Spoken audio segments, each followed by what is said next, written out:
Hey there, fellow finance enthusiasts.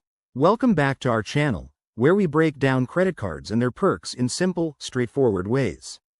Today, we're tackling the question on everyone's mind. Where can I use my Synchrony Home credit card in 2025?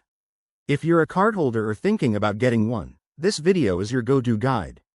Let's dive right in. First off, the Synchrony Home credit card is designed specifically for home improvement and related purchases, making it a fantastic tool for renovations, furniture, and appliances.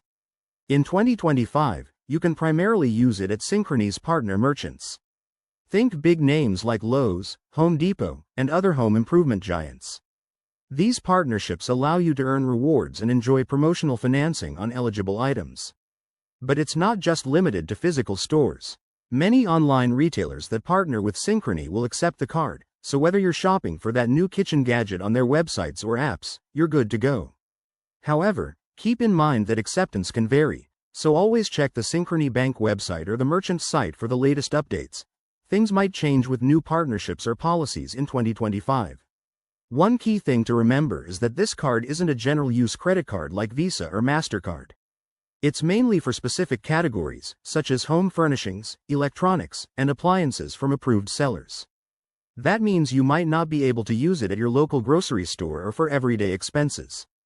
To maximize its benefits, look out for special promotions, like 0% APR on big purchases, which can save you a ton in interest.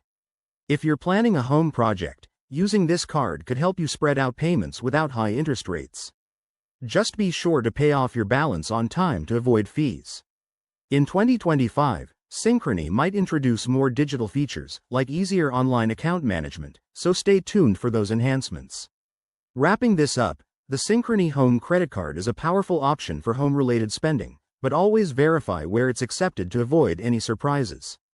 If you found this helpful, hit that like button, subscribe for more finance tips, and drop your questions in the comments below. Thanks for watching, and see you in the next video.